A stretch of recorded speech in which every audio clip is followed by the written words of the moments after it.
Okay, welcome to my channel education in computer science. मैं आप लोग का प्रीवियस लेक्चर्स में नेटवर्किंग पढ़ाया था, नेटवर्किंग क्वेश्चंस कराए थे, पीवाईक्यू क्वेश्चन थे कराए थे। मैं उस क्वेश्चन को आगे मूव ऑन कर रहा हूँ। ठीक है, तो मैं नेटवर्किंग क्वेश्चन को पढ़ा रहा था जो 3.0 में पूछे गए थे। इसके अलावा क्वेश्चन नंबर 83 मैंने बता दिया था, जिसमें मैंने हैविंग कोड्स के बारे में बताया था। हैमिंग कोड के बाद मैंने सीआरसी साइक्लिक चेक कर बताया था। अगर कोई जानना चाहता है तो मेरे यूट्यूब प्ले लिस्ट में आप जाकर देख सकते हो, जिसमें मैंने नेटवर्किंग के पीवाईक्यू प्ले लिस्ट बना के मैंने सीआरसी और हैमिंग कोड का अच्छे से बताया, जैसे कैसे हैमिंग कोड वर्क करता है, कैसे सीआरसी वर्क करता है, डिटेक्शन एंड करेक्शन कैसे किया जाता है, ये भी मैंने बताया। ठीक है, इसके बाद मैंने राउटर के बारे में बताया, राउटर स्विच एंड ब्रिज क्या होते हैं, क्या क्या फंक्शनलिटी तीनों को होती है, क्या क्या तीनों कैसे ऐसे एक दूसरे से अलग होते हैं। फिर मैंने हर एक लेयर को बताया था कि डेटा लिंक लेयर में क्या रिस्पॉन्सिबिलिटी होती है, ट्रांसपोर्ट की लेयर की क्या रिस्पॉन्सिबिलिटी होती है, फिजिकल लेयर की क्या रिस्पॉन्सिबिलिटी होती है। हर एक लेयर की मैंने रिस्पॉन्सिबिलिटी बताई, क्या क्या उनके फीचर्स होते हैं, क्या वो करते हैं, एक्चुअली डेटा कैसे ट्रांसफर करता है, राउटिंग का मतलब क्या होता है, फॉरवर्डिंग डेटा पैकेट का मतलब क्या होता है। ये मैंने नेटवर्क लेयर्स में जो यूज किया था वो मैंने बताया, पिछला लेक्चर मैंने बताया था। ठीक है, आज मैं आप लोग को क्वेश्चन 128 से स्टार्ट कर रहा हूँ, जहां मैंने पीछे बार छोड़ा था। तो 128 क्वेश्चन में पूछा गया कि which protocol is use to send email over the internet. कहता है कि इंटरनेट के ऊपर अगर आपको मेल को भेजना है तो कौन सा प्रोटोकॉल यूज करते हो। तो उसके लिए आपके पास एक प्रोटोकॉल होता है, उसे एसएमटीपी कहते हो, जिसका फुल फॉर्म होता है सिंपल मेल ट्रांसफर प्रोटोकॉल। ठीक है, एफटीपी भी एक हमारा प्रोटोकॉल ही है, जिसका फुल फॉर्म होता है file transfer protocol. HTTP hyper text transfer protocol.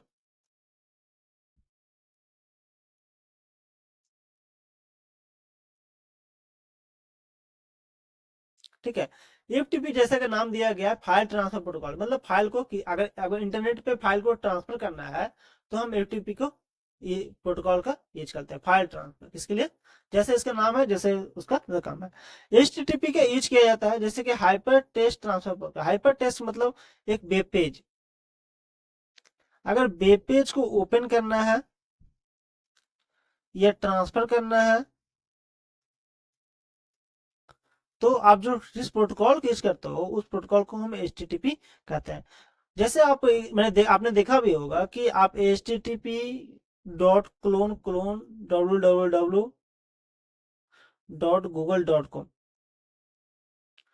तो आप यहाँ क्या कर रहे हो, google.com को ओपन कर रहे हो, और किसकी सहायता से, तो एचटीटीपी, तो मतलब एक वेब ब्राउजर को, अब किसी भी सर्च इंजन को ओपन भी करते हो आप एचटीटीपी प्रोटोकॉल से ओपन कर सकते हो।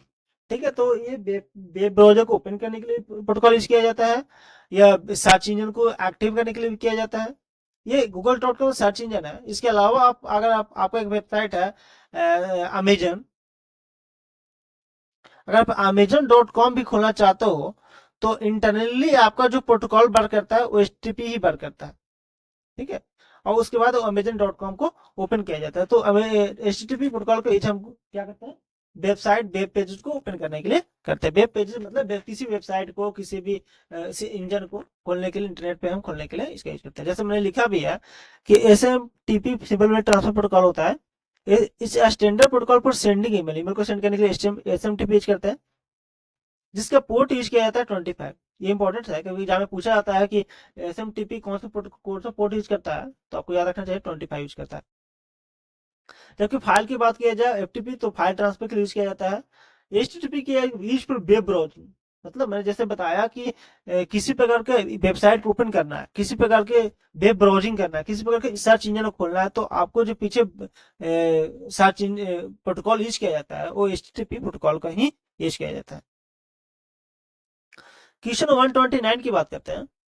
तो क्वेश्चन दिया गया था कि what are the purpose of subnet mask in TCP IP network. TCP IP, TCP IP आपका ट्रांसपोर्ट लेयर का है।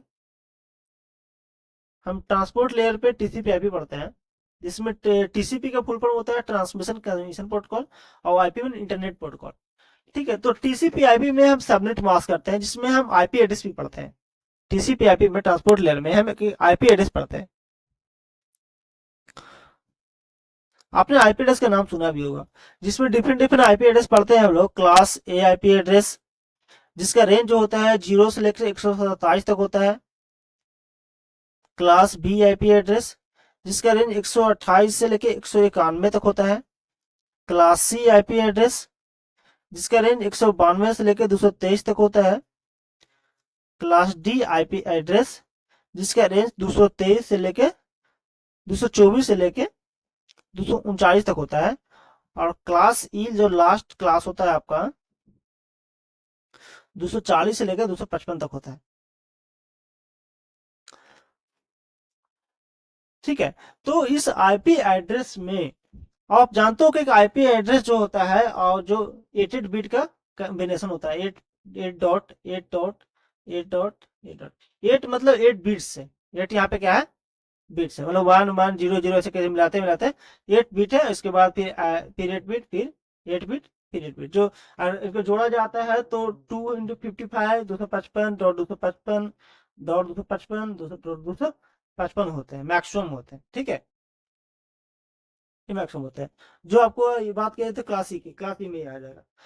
तो बात करते हैं क्लास ए के आईपी एड्रेस। तो मान लो कि तो हमारा सबनेट मास्क का जो मेन पर्पस होता है, उसे कहते हैं हम कि आपका मान लो कि आपका एक क्लास एक आईपी एड्रेस है, और क्लास एक आईपी एड्रेस है 125 × 10 × 40 × 10 0। ठीक है, तो आपको इसमें आइडेंटिफाई करना है कि कौन सा आईपी एड्रेस का पार्ट है, मतलब इस आईपी एड्रेस में कौन सा आईपी एड्रेस का पार्ट कौन सा होस्ट को रिप्रेजेंट कर रहा है, कौन सा नेटवर्क को रिप्रेजेंट कर रहा है। तो अगर आपका क्लास ए तो आप जानते हो कि क्लास ए का रूल के अकॉर्डिंग फर्स्ट 8 बिट्स जो क्या होते हैं, फर्स्ट 8 बिट्स नेटवर्क को रिप्रेजेंट करते हैं, नेटवर्क को रिप्रेजेंट करते हैं, जबकि 20 लास्ट के 24 बिट्स होते हैं जो होस्ट को करते हैं, होस्ट को रिप्रेजेंट करता है। तो फर्स्ट 8 बिट क्या कौन सा, ये 125 आपका फर्स्ट 8 बिट्स है। ठीक है, और इसके बाद का जो लास्ट बिट है वो क्या है, होस्ट को रिप्रेजेंट कर रहा है। ये आपका होस्ट के लिए है, ये आपका नेटवर्क के लिए है। तो हम सबनेट मास्क में सबनेट मास्क का पर्पस होता है,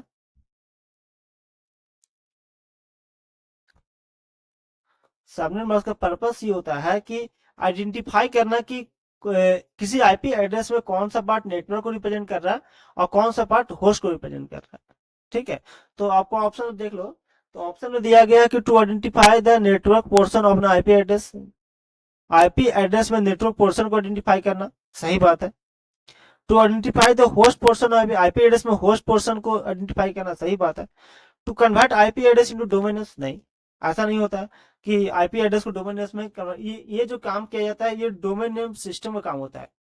इसके बारे में बताऊंगा मैं कभी कि डोमेन नेम सिस्टम, या कमेंट आप करोगे तो मैं बताऊंगा कि डोमेन नेम सिस्टम क्या होता है, मैं इस पर वीडियो बना दूंगा आपके लिए। और मोर ऑफ द इसका आंसर सही है, क्योंकि पहले ए और बी है इसका सही है, ये आंसर नहीं हो सकता। ठीक है, अगर आप जानना चाहते हो तो मैं सबनेट मास्क में एक सबनेटिंग ही बताना चाहता हूँ। मैं एक चीज और बताना चाहता हूँ कि जैसे ये तो आपका जो क्लास है या क्लास बी है, तो ये क्लासफुल आईपी एड्रेसिंग कहलाता है। इसे हम बोलते हैं क्लासफुल एड्रेसिंग, जिसमें class A, class B, class C, जिसमें फिक्स होते हैं कि कौन सा एड्रेस है जो जैसे कि आप क्लास ए के बाद फर्स्ट 8 बिट नेटवर्क होते हैं। अगर आप क्लास बी की बात करते हैं, हम एक सेकंड, अगर क्लास बी की बात करते हैं तो उसमें फर्स्ट के 24 बिट क्या होते हैं, फर्स्ट के 16 बिट होते हैं नेटवर्क के लिए होते हैं, और नेक्स्ट के 16 बिट होस्ट के लिए होते हैं। उसमें सी की बात किया जाता है क्लास सी की, तो उसमें 24 बिट होते हैं जो नेटवर्क के लिए होते हैं, और लास्ट के 8 बिट क्या होते हैं, होस्ट के लिए होते हैं। क्योंकि हमारा जो पूरा आईपी एड्रेस बनता है वो 32 बिट, टोटल 32 बिट का होता है। ये आईपी वर्जन 4 की बात कर रहा हूँ मैं, आईपी वर्जन 4 का, वर्जन 6 की बात हम नहीं कर रहे। तो होस्ट के लिए करते हैं। इस प्रकार से डी की बात करते हैं तो डी में भी आप डी में सारे के सारे ओथिक डी और ई के जो होता है वो साइंटिफिक यूज या फाइनेंशियल फ्यूचर यूज के लिए रखा गया है, तो उन आईपी एड्रेस की यूज हम नहीं करते हैं। तो इसके बाद करते हैं तो लेकिन ये क्लासलेस, मैंने कहा ये क्लासफुल एड्रेसिंग होती है। अगर एक एड्रेसिंग आप और पढ़ते हैं हम लोग, जैसे मान लो आपको दे दिया गया क्लासलेस एड्रेसिंग, क्लासलेस एड्रेसिंग जिसमें ये फिक्स नहीं होते हैं कि हम कौन सा क्लास के आईपी एड्रेस को ले रहे हैं, जिसमें ऐसा दिया जाता है कि जैसे 124 20 10 गुने, या मान लो ये 128 है आपका, और ये 20 है, ये 8 है, और ये आपको 0 है, और इसके बाद स्लैश करके दे दिया जाएगा आपका 20 दे दिया गया। ठीक है, अब बताना है इस आईपी एड्रेस में कि कौन सा पार्ट आपका नेटवर्क को रिप्रेजेंट कर रहा है, कौन सा होस्ट को रिप्रेजेंट कर रहा है। तो ये एक्चुअली जो दिया जाता है ये एक्चुअली बताता है नेटवर्क आईडी को रिप्रेजेंट करता है कि कितना नेटवर्क आईडी आपका है, नेटवर्क आईडी कौन सा है। तो क्या कहता है, जैसे कि 20 बिट मतलब कहने का मतलब है कि जैसे 128 लिखा है, तो 128 को आप 8 बिट में कन्वर्ट करोगे तो कैसे लिखोगे, 1 0 0 0 4, ये 128 64 32 16 8 4 2 1। ठीक है, ऐसे लिखिए। 20 को ऐसे लिखोगे, 20 के लिए 0 0 20 लिखना है, 12 128 64 32 16 164 164 156 128 64 32 फिर 16 फिर 8 फिर 4 और 16 4 20 2 और 1। ठीक है, आप देख लेना यही सही है। 3 2 5 3 4 और 4 एक गलती हो गया, गलती हुआ कहीं पे।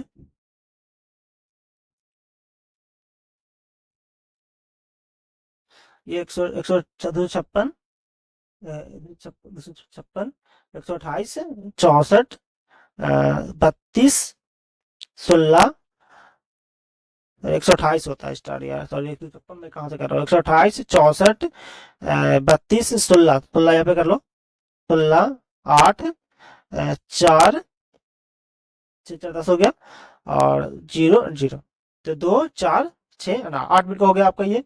और उसके बाद 10, उसके बाद आपका क्या है 10 है, ये मैंने कर लिया, ये आपका 20 का आ गया, और 10 का करते हैं तो 0 0 0 10। तो 8 का मैं 8 का कर लेता हूँ, 128 64 16 128 64 16 32 16 16 के बाद 8 4 2 0। तो इस प्रकार से ये हो गया। उसके बाद ये 0 है तो 0 0, बाकी सब 0 0। तो ये जो 20 होता है वो नेटवर्क आईडी को रिप्रेजेंट करता है। तो नेट कैसे नेटवर्क रिप्रेजेंट करते हैं, मतलब स्टार्टिंग के फर्स्ट जो 20 है, मतलब काउंट कर लो 1 2, ये स्टार्टिंग के 8, उसके बाद स्टार्टिंग के 16, और इसके बाद ये 4। तो यहां से लेके यहां तक, यहां से ध्यान से, यहां से लेके यहां तक जो एड्रेस होते हैं वो नेटवर्क एड्रेस कहलाए जाते हैं। अगर आपका क्लासलेस एड्रेसिंग हो तो ये नेटवर्क एड्रेस कहलाते हैं। और जो इसके बाद का एड्रेस होता है ये, और जो यहां से लेके यहां तक एड्रेस होते हैं ये होस्ट कहलाते हैं, होस्ट आईडी कहलाते हैं। ठीक है, और इसको नेटवर्क एड्रेस कहते हैं। तो आपको अगर सबनेट मास्क करना हो, इस प्रोसेस को हम क्या कहते हैं, सबनेट मास्क। तो नेटवर्क आईडी तो होस्ट आईडी को पहचानना ही सबनेट मास्क कहलाता है, और इस प्रकार से आप क्लासलेस एड्रेसिंग में पहचानते हो। ओके, तो एक्सप्लेनेशन की बात किया जाए, in TCP IP networking a subnet mask is use to divide an IP address into network portion. जो नेटवर्क को आइडेंटिफाई करती है, क्या करती है सबनेट मास्क, क्या करती है कि आईपी एड्रेस को network portion and host portion में डिवाइड करती है कि कौन सा पोर्शन नेटवर्क पोर्शन है, कौन सा पोर्शन होस्ट पोर्शन है। Subnet mask also help routers and network devices determine which part of the IP address is the network ID and which part is the host ID। मतलब subnet mask ये भी identify आपको करता है, router को ये जानकारी देती है, राउटर और नेटवर्क डिवाइसेस को। जैसे राउटर आपका इंटरनेट से कनेक्टेड है तो राउटर को बताया जाता है कि इस आईपी एड्रेस का ये पार्ट आपका जो कोई पार्ट है, मतलब किसी आईपी 192 240 जो पार्ट है वो नेटवर्क आईडी है, और 240 के बाद जो पार्ट है वो होस्ट आईडी है। ये राउटर नेटवर्क डिवाइसेस को भी बताने में हेल्पफुल करता है, कौन, सबनेट मास्क। ठीक है, जैसे मैं एग्जांपल को दिखाया हूँ कि एक आईपी एड्रेस यहाँ पे था, इसको मैंने क्या किया, आईपी एड्रेस के, ये क्लासिक आईपी एड्रेस था आपका, ध्यान से देखा जाए तो क्लासिक आईपी एड्रेस के मैंने 192 से 161 तक मैंने क्या कर लिया, ये नेटवर्क आईडी को रिप्रेजेंट करता है, और बाकी को जो 10 दिखा है वो होस्ट आईडी को रिप्रेजेंट करता है। ये नेटवर्क आईडी को रिप्रेजेंट कर रहा है, ये हो जाएगी, या क्लास या क्लासलेस नहीं है, तो यहाँ पर हम क्लासलेस रहेगा, ध्यान रखना, तो स्लैश के बाद लिखा जाता है, या क्लासफुल है तो इसलिए स्लैश नहीं लिखा हुआ। तो इसमें बस डिफाइन कर लेना कौन सा नेटवर्क पार्ट है, कौन सा होस्ट पार्ट है, ये सबनेट मास्क का रोल होता है। क्वेश्चन 130 की बात करते हैं, तो what is the maximum data rate of Bluetooth version 5.0। तो 5.0 पहले जो वर्जन यूज करते थे ब्लूटूथ का, वो 4.2 का यूज करते थे, 4.2 यूज करते थे, हाँ। पहले का जो वर्जन था ब्लूटूथ का, वो 4.2 था, जिसके स्पीड जो थी 1 Mbps हुआ करती थी।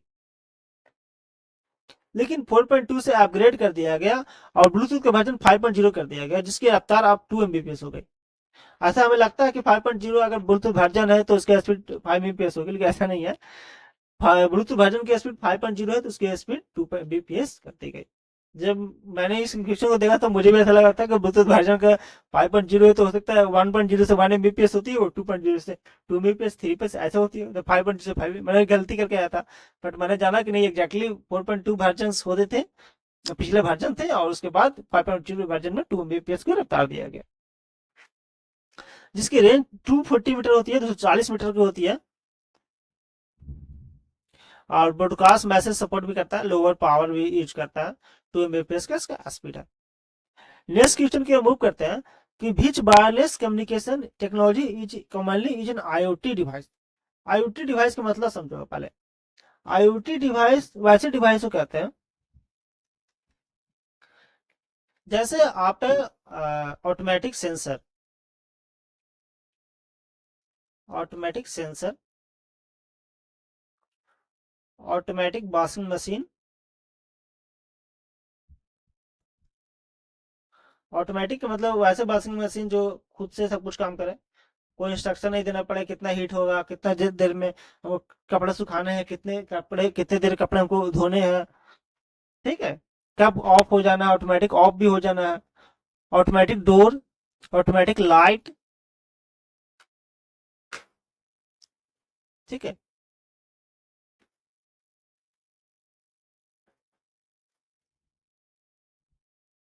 ऑटोमेटिक लाइट हो गई आपकी, ऑटोमेटिक वॉशिंग मशीन हो गई, तो ये सब जो डिवाइसेज होती है ये आईओटी डिवाइसेज इन्हें कहते हैं, जिसे फुल फॉर्म जिसे कहा जाता है internet of things devices.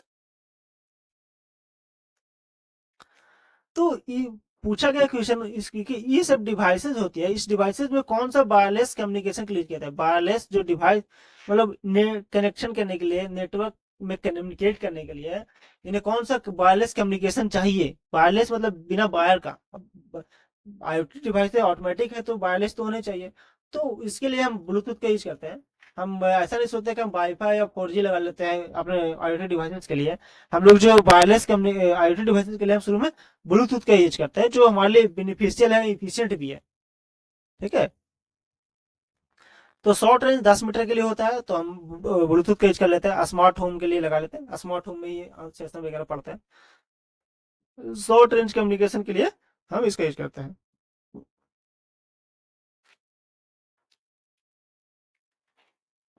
Next question 145 की बात करते हैं, तो 145 में पूछा गया था कि which of the following is an example of IoT protocol use for device communication, ठीक है। तो अभी तो मैंने पढ़ा कि आईओटी कौन से डिवाइस होते हैं, आईओटी डिवाइस में कौन से वायरलेस कम्युनिकेशन के लिए कौन सा वायरलेस टेक्नोलॉजी यूज की जाती है, तो मैंने पढ़ा कि ब्लूटूथ यूज किया जाता है। अब बात किया जा रहा है कि आईओटी जो डिवाइसेस होती है वो कौन सा प्रोटोकॉल के यूज करती है। तो एचटीटीपी तो वेब ब्राउजिंग के लिए करते हैं, ये हो नहीं सकता। एफटीपी फाइल ट्रांसफर के लिए करते हैं, लेकिन हाँ एमक्यूटीटी का हम यूज करते हैं, जिसका फुल फॉर्म होता है message queuing telemetry transport, message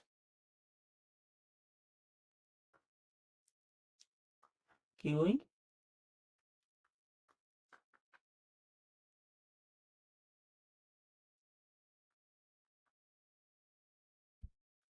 telemetry transport.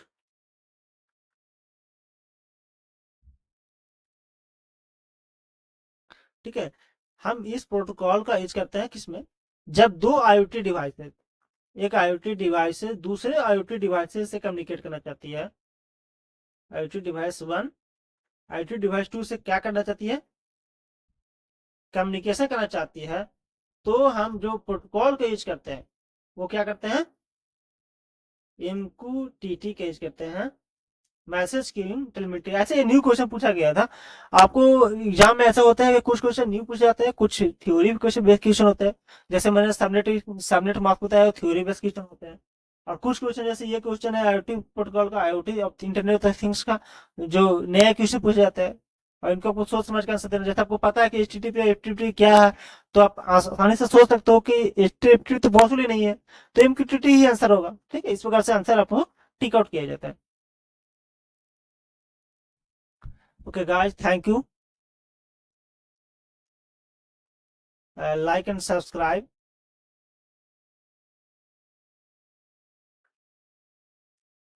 and comment. अगर आपको कोई कुछ समझ में नहीं आया हो या किसी प्रकार का क्वेश्चन आपको पूछना चाहते हो या किसी प्रकार का एक्सप्लेनेशन भी आप जानना चाहते हो मुझसे, तो आप मुझे कमेंट कर सकते हो। मैं उसको सोल्यूशन जल्द ही जल्द मैं आपको अपलोड करूंगा। ठीक है, थैंक यू।